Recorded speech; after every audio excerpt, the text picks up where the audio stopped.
সুপ্রিয় দর্শক, আসসালামু আলাইকুম। সবাইকে স্বাগত জানাচ্ছি চ্যানেল আইয়ের নিয়মিত আয়োজন কাকাতুয়া agency USA tax and accounting প্রোগ্রামে। আমি ফাবিহান ইসা, চ্যানেল আইয়ের নিউ ইয়র্ক স্টুডিও থেকে, এবং আজকে আমাদের সঙ্গে আছেন কাকাতুয়া এজেন্সির কর্ণধার আইআরএস এনরোল এজেন্ট জনাব পারভেজ কাজী। কেমন আছেন? ধন্যবাদ, ভালো আছি।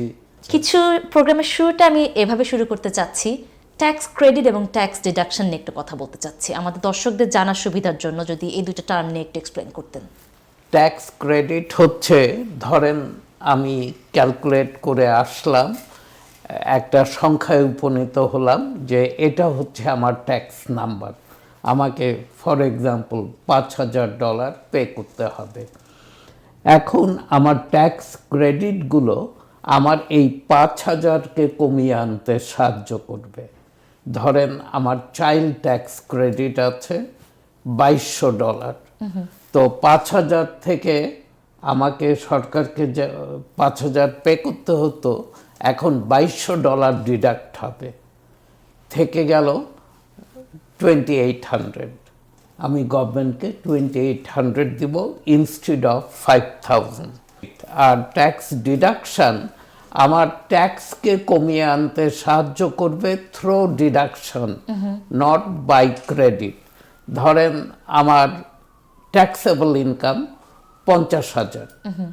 এখন আমি একটা আমেরিকান মডেল গাড়ি কিনেছি, যেখানে টেন্টেটিভলি ধরেন আমি $1,000 ইন্টারেস্ট পে করেছি, এবং বিগ বিউটিফুল বিলের আওতায় এই ইন্টারেস্টটা আমি ডিডাকশন নিতে পারি। তো আমার এখন ট্যাক্সেবল ইনকাম 50,000 থেকে 49,000 হয়ে গেল।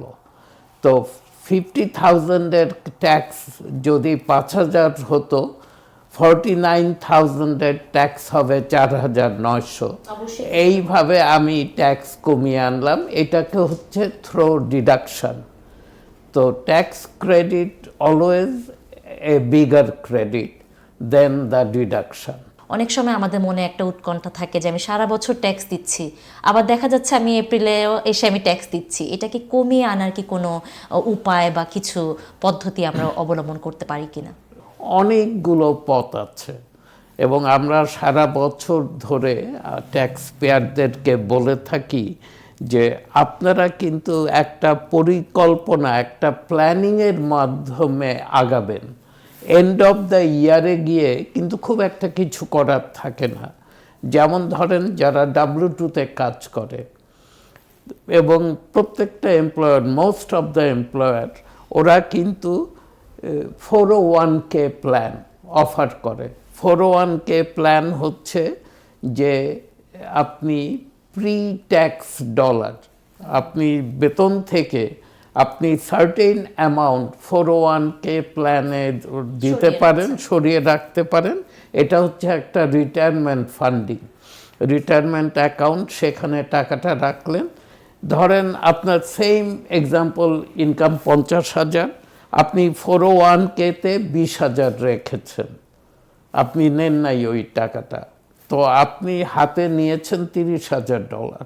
আপনি ট্যাক্স দিবেন 30,000-এর উপরে, 20,000-এর উপর না, যেই টাকাটা আপনি 401k-তে রেখেছেন।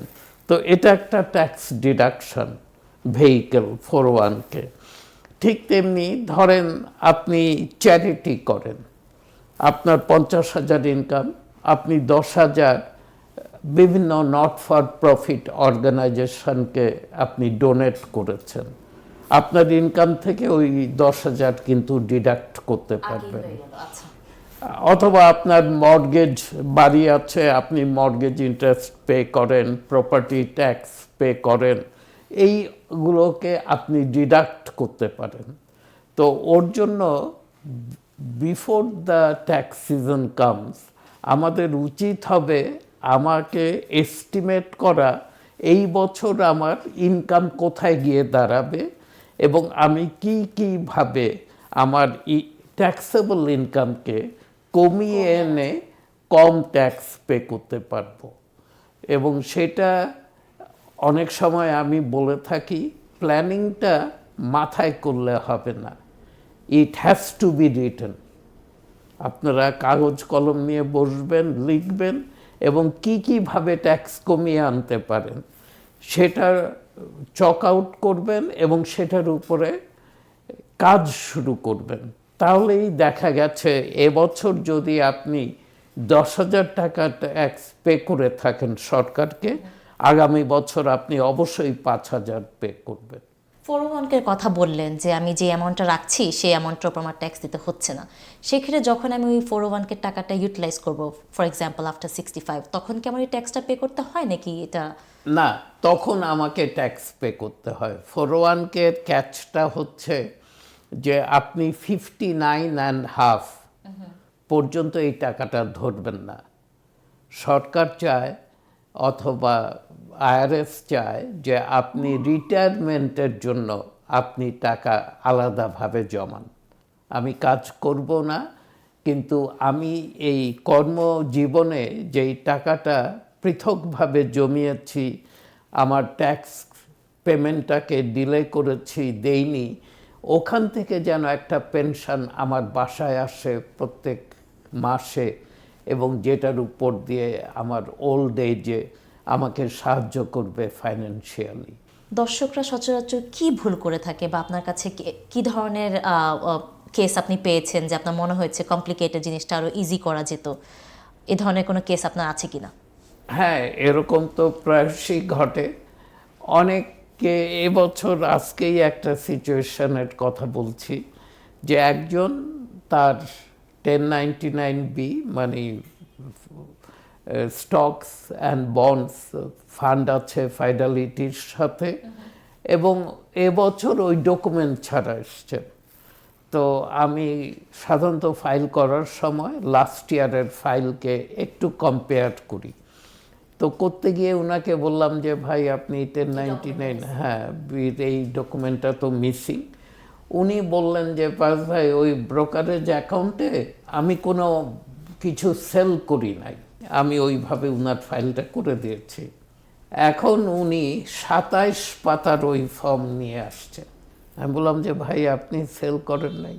বলছে হ্যাঁ সেল করি নাই, কিন্তু কিছু বোধহয় অটোতে দেওয়া ছিল, কিছু ডিভিডেন্ড বোধহয় আসছে বিভিন্নভাবে, আমি ঠিক জানি না কিভাবে কি হয়েছে, আমাকে ওরা আগে দেয় নাই, আগে দিলে আমি মিস করতাম না। আমি বললাম যে কিন্তু আপনি তো চেকও করলেন না। তো উনি ডেফিনেটলি অনেক সরি ফিল করলেন। তো এই ধরনের একটা ভুল সাধারণত মানুষ করে থাকে। আরেকটা ভুল হয়ে থাকে, এটা খুব সচরাচর না, অনেক সময় হয়, দুই ভাই বাবা মা পালা করে একবার এক ভাইয়ের সাথে থাকে, আরেকবার আরেক ভাইয়ের সাথে থাকে, ডিপেন্ডেন্ট। হ্যাঁ, তো একবার মধ্যবর্তী সময়ে বছরে এক ভাই বলেছিল যে তার ইনকাম এবছর সেরকম হয়নি, ও দেশে গিয়েছিল, অনেক দিন দেশে থেকে ফিরেছে, তারপর জব থেকে লে অফ হয়েছিল।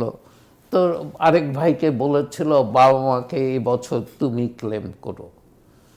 তো ওইটুকুই, ওই ভাইও বলেছিল ঠিক আছে, কিন্তু ফাইলিংয়ের সময় ভুলে গেছে, কেউই করেনি ক্লেম, এবং বাবা মাকে ক্লেম করলে কিছু তো ট্যাক্স, হ্যাঁ ট্যাক্সের ভারটা একটু কমতো।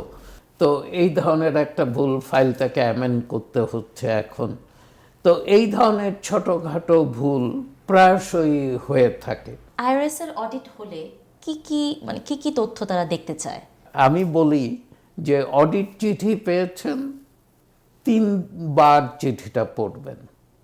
যেহেতু আমি এই কারণে বলি যে ট্যাক্স পেয়ার যারা, তারাও কিন্তু ট্যাক্সের মিনিমাম কিছু ইনফরমেশন সম্পর্কিত কিছু তথ্যের সাথে ওরা পরিচিত হোক। মেজরিটি অ্যাট টাইমস চিঠিটা আসে খোলেও না, এবং সেখানে চিঠিটা এসে আমাদের টেবিলের উপর দিয়ে দেয় যে পারু ভাই যে দেখেন এটা আইআরএস থেকে আসছে। এবং আমি বললাম যে ভাই এটা আইআরএস থেকে আসছে? বললো যে হ্যাঁ। আমি বললাম যে একটু পড়েন। বলছে কি পড়বো? আমি বললাম যে এনভেলপটাই পড়েন। কোথা থেকে আসছে? তো দেখে আজকেই বলছে department of taxation and finance, ও এটা নিউ ইয়র্ক স্টেটের চিঠি। আমি বললাম যে জি, এটা আইআরএস এর চিঠি না। মানে ছোটখাটো বিষয়ে উদ্বিগ্ন না হয়ে আগে একটু জানা প্রয়োজন যে আসলে কি নিয়ে আমাদেরকে সেটাই, জিজ্ঞাসাবাদ হ্যাঁ, করা হচ্ছে। হ্যাঁ, সেটাই। অনুষ্ঠানে এই পর্যায়ে এসে আমি একটু ফাইলিং স্ট্যাটাস নিয়ে কথা বলতে চাচ্ছি। আমি জানি আমাদের 5 ধরনের ফাইলিং স্ট্যাটাস আছে, যদি একটু আমাদের দর্শকদের জানাতেন। জি, আমাদের New York, USA individual tax রিটার্নে 5টা ফাইলিং স্ট্যাটাস আছে। প্রথমটা হচ্ছে সিঙ্গল, এবং এটা নিয়ে খুব বলার কিছু নেই। আমি সিঙ্গল, আমি ম্যারিড না, আমার কোনো ডিপেন্ডেন্ট নাই, আমি একাই ফাইল করে থাকি, আমার ফাইলিং স্ট্যাটাস হবে সিঙ্গল। এখানে একটু বলে রাখি, অনেকে দেশে গিয়ে বিয়ে করেছে, তার ওয়াইফ আসেনি, তার ফাইলিং স্ট্যাটাসটা কি হবে? পারভেজ কাজী, আইআরএস এনরোলড এজেন্ট, দীর্ঘদিনের অভিজ্ঞতা নিয়ে অত্যন্ত যত্ন সহকারে ট্যাক্স ফাইলিং করেন। তার প্রতিষ্ঠান কাকাতুয়া এজেন্সি নিয়ে তিনি কি বলছেন? কাকাতুয়া এজেন্সি সম্পর্কে বলবে আমাদের গ্রাহকরা, যারা গত 33 বছর ধরে আমাদের উপর আস্থা রেখে আসছেন। কাকাতুয়া agency, 8828 192 street, Jamaica, 3731 77th street, Jackson Heights, new York. কাকাতুয়া এজেন্সি জ্যাকসন হাইটসের 77 স্ট্রিটে অবস্থিত, প্রবাসীদের সেবায় একটি দীর্ঘ অভিজ্ঞতা সম্পন্ন প্রতিষ্ঠান। আমরা যত্ন সহকারে এবং সততার সাথে সকল প্রকার ট্যাক্স এবং অ্যাকাউন্টিং সার্ভিস ছাড়াও ইমিগ্রেশনের সব রকম কাজ করে থাকি। সুদীর্ঘ 30 বছর ধরে আমরা ট্যাক্স, অ্যাকাউন্টিং ও ইমিগ্রেশন বিষয়ক সেবাগুলো দিয়ে আসছি আমাদের কমিউনিটিতে। কাকাতুয়া এজেন্সি, আস্থার এক নাম। যোগাযোগ 37-31 77th street, Jackson Heights, new York. তার ফাইলিং স্ট্যাটাস হবে সিঙ্গল। যেহেতু সে ম্যারিড, ফাইলিং জয়েন্টও করতে পারবে না। যদি করতে হয়, ওয়াইফের সোশ্যাল সিকিউরিটি নাম্বার লাগবে। এটা তো বোথ ওয়েজই কাজ করছে, যদি ওয়াইফ বিদেশে থাকে। হ্যাঁ, সেম থিং। মানে স্পাউস বলা হয়তো আমার জন্য মোর অ্যাপ্রোপ্রিয়েট হতো। আমি বলেছি হাজব্যান্ড এখানে, ওয়াইফ দেশে, অথবা ওয়াইফ এখানে, হাজব্যান্ড দেশে। মানে স্পাউজাল সিচুয়েশনে এক স্পাউজের যদি সোশ্যাল সিকিউরিটি নাম্বার না থাকেন, ইমিগ্রেশন ইন প্রসেস, তার কাগজের কাজ চলছে, ওনারা সিঙ্গল ফাইল করবে। যখন স্পাউস চলে আসলো এই দেশে, তখন থেকে উনি এবং সোশ্যাল সিকিউরিটি নাম্বার পেয়ে গেলেন, তখন থেকে ওনারা ম্যারিড ফাইলিং জয়েন্ট করবেন। এবং ম্যারিড ফাইলিং জয়েন্টে অনেক সময় এরকম সিচুয়েশন হয়, ধরেন 25-এ একজন স্পাউস মারা গেছেন, এখন ফাইল করতে এসছে ওয়ান স্পাউস, ওনার ফাইলিং স্ট্যাটাসটা কি হবে? ওনার ফাইলিং স্ট্যাটাসটা হবে ম্যারিড ফাইলিং জয়েন্ট।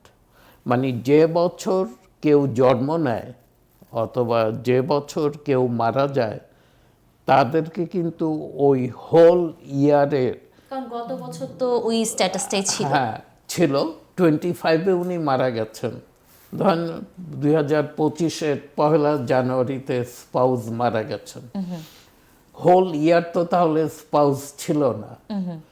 এটা কি সিঙ্গল ফাইল হবে না ম্যারিড ফাইলিং জয়েন্ট হবে? এটা ম্যারিড ফাইলিং জয়েন্ট হবে। সেরকম ধরেন একটা চাইল্ড বর্ন হলো 31শে ডিসেম্বর অফ 2025, সে কিন্তু ওই 12 মাসের বেনিফিট পাবে 2025-এ। তো এই একটা জিনিস আছে, এটা বুঝতে হবে। আরেকটা হচ্ছে হেড অফ হাউস হোল্ড।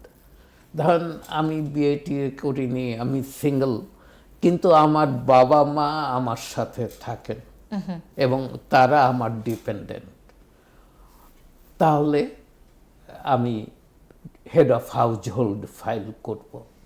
এরকম সিচুয়েশনে ধরেন আমি ম্যারিড ছিলাম, সামহাও আমার ডিভোর্স হয়ে গেছে আমার স্পাউজের সাথে, একটা চাইল্ডের কাস্টডি আমি পেয়েছি, একটা চাইল্ডের কাস্টডি আমার স্পাউস পেয়েছে। তো এখানে আমরা এবং আমরা আলাদা থাকছি, একসাথে আর থাকি না ডিভোর্স হওয়ার পর থেকে।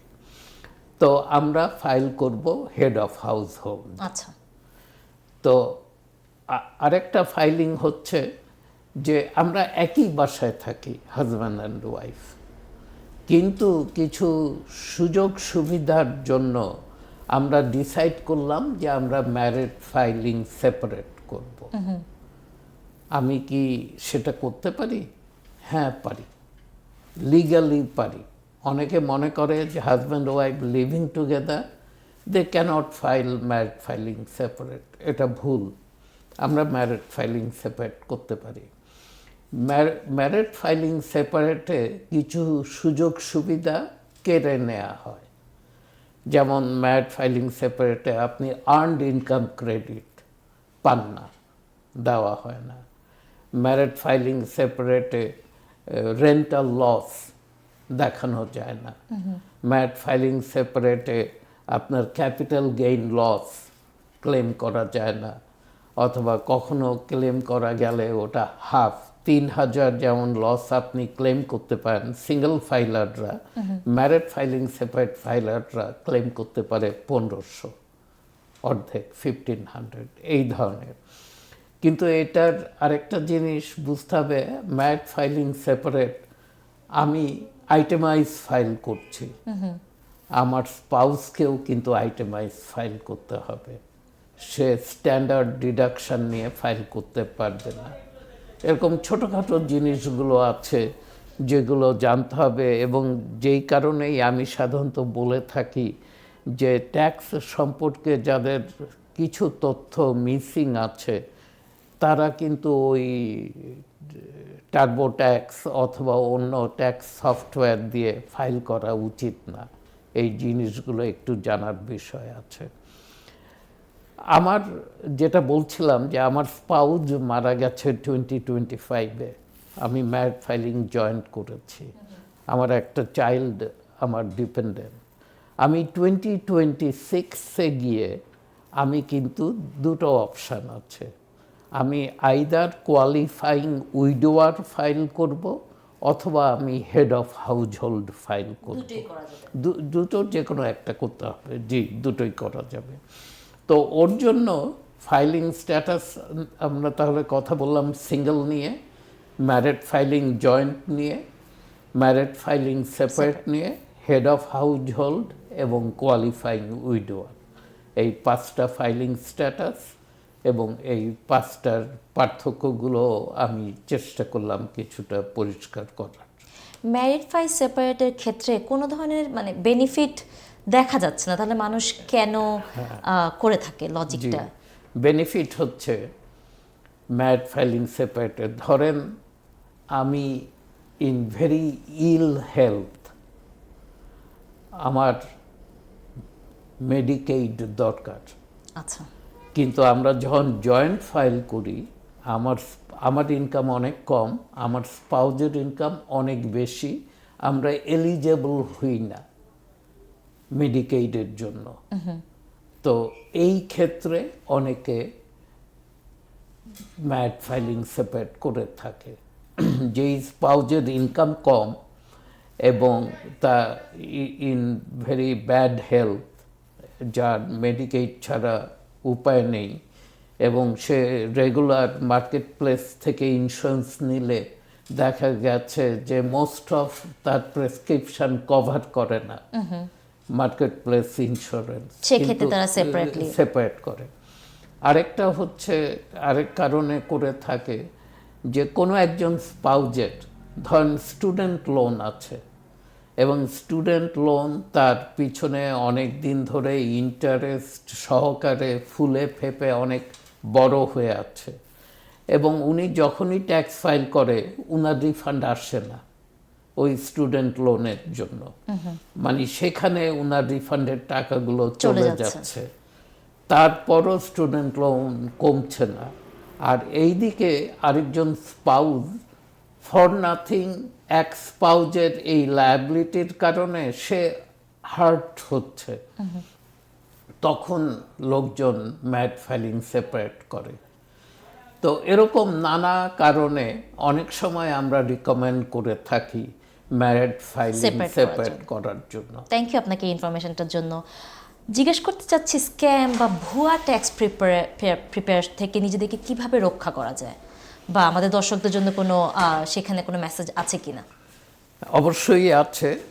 অনেক ট্যাক্স প্রিপেয়ারার তারা কোনো কিছু না জেনে আপনি ফোন করেন যে ভাই আমার এই অবস্থা, আমার 2 চাইল্ড আছে, আমি কত রিফান্ড পাবো। তো তারা হিউজ একটা নাম্বার বলে দিল এবং দেখা গেল লোকজন ওদের কাছে ছুটছে যারা রিফান্ড চায়। মানে ইনফ্যাক্ট এটা রিয়েল রিফান্ড কিনা, কিভাবে এই রিফান্ডটা দেওয়া হচ্ছে, এই সকল তথ্য তার দরকার নেই, তার দরকার শুধু রিফান্ডটা।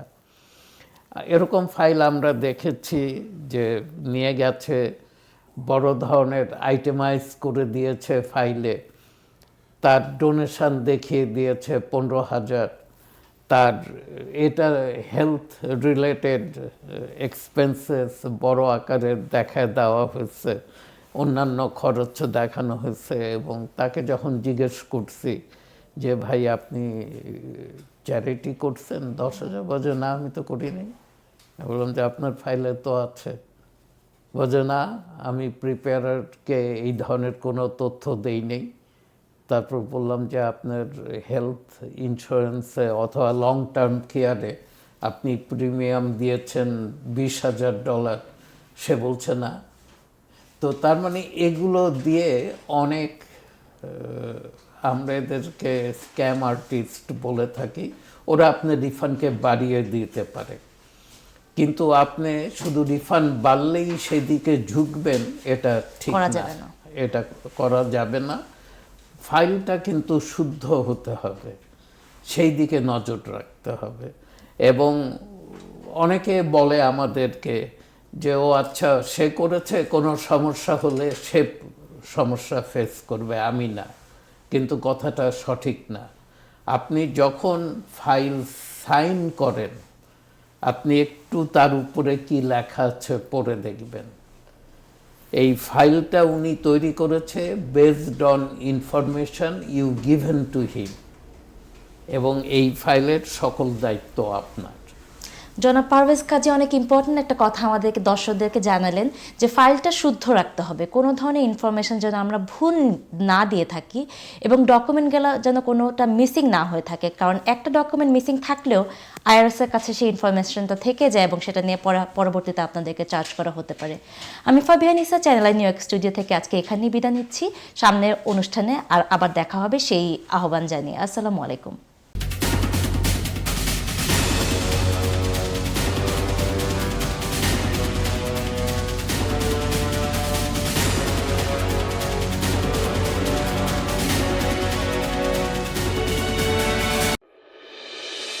পারভেজ কাজী, আইআরএস এনরোলড এজেন্ট, দীর্ঘদিনের অভিজ্ঞতা নিয়ে অত্যন্ত যত্ন সহকারে ট্যাক্স ফাইলিং করেন। তার প্রতিষ্ঠান কাকাতুয়া এজেন্সি নিয়ে তিনি কি বলছেন? কাকাতুয়া এজেন্সি সম্পর্কে বলবে আমাদের গ্রাহকরা যারা গত 33 বছর ধরে আমাদের উপর আস্থা রেখে আসছেন। কাকাতুয়া agency, 8828 192 street, Jamaica, 3731 77th street, Jackson Heights, new York. কাকাতুয়া এজেন্সি জ্যাকসন হাইটসের 77 স্ট্রিটে অবস্থিত, প্রবাসীদের সেবায় একটি দীর্ঘ অভিজ্ঞতা সম্পন্ন প্রতিষ্ঠান। আমরা যত্ন সহকারী এবং সততার সাথে সকল প্রকার ট্যাক্স এবং অ্যাকাউন্টিং সার্ভিস ছাড়াও ইমিগ্রেশনের সব রকম কাজ করে থাকি। সুদীর্ঘ 30 বছর ধরে আমরা ট্যাক্স, অ্যাকাউন্টিং ও ইমিগ্রেশন বিষয়ক সেবাগুলো দিয়ে আসছি আমাদের কমিউনিটিতে। কাকাতুয়া এজেন্সি আস্থার এক নাম। যোগাযোগ 37-31 77th street, Jackson Heights, new York